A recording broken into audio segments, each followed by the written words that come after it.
तैयारी जो है वो तो बहुत तरह की होती है। लोगों को ऐसा लगता है कि इलेक्शन अनाउंस हुआ और इलेक्शन हो गया, उसके पीछे हमारी 1-1.5 साल की तैयारी होती है। तालीम की आपने बात की तो मैं उसके बारे में बता दूं कि तालीम जो है बहुत लेवल्स पे हम लोग देते हैं। पुलिस की जैसे हम लोग तालीम हमने पूरी कर दी है, वो कांस्टेबल से ले करके head constable, ASI, PSI, pi, DYSP, SP, DCP, ये पूरी लेवल्स की हमने तालीम कर दी है। कोई 45,000 से ऊपर लोगों की तालीम हो चुकी है।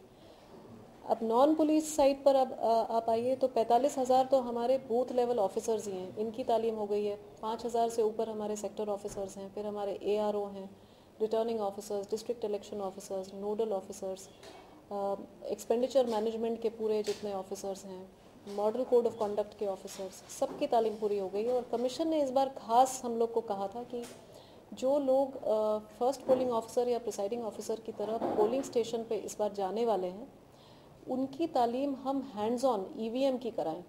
तो वो तालीम भी हमने 28 फरवरी तक पूरी कर दी है। वो 1 लाख लोगों की तालीम हुई है। वो हम लोग पहली बार सोशल मीडिया को वोटर्स एजुकेशन कैंपेन के लिए यूज़ कर रहे हैं।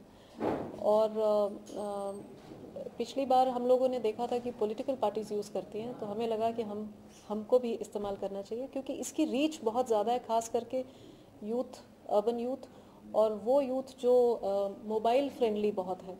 तो हमारा सोशल मीडिया कैंपेन जो है वो थोड़ा व्हाट्सएप, थोड़ा सा यूट्यूब एंड फेसबुक, ये 3 के ऊपर खास फोकस्ड है, इनके थ्रू हम लोग कर रहे हैं।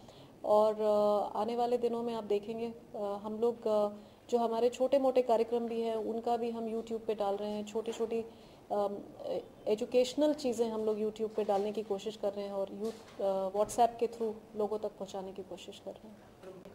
मॉडल कोड ऑफ कंडक्ट में जो 2 चीज़ें हम लोग देखते हैं, एक तो हम लोग निकालते हैं पोस्टर, बैनर्स, होर्डिंग्स वगैरह जो होती हैं, जो पब्लिक प्लेसेस पे होती हैं, उनको हम लोग निकलवा देते हैं। तो वो उसके लिए हम फरियाद के लिए नहीं वेट करते हैं। तो वो केसेस अभी तक 79,680 ऐसे किस्से हैं जिसमें पोस्टर, बैनर, होर्डिंग ये सब निकाले गए हैं पूरे राज्य में से।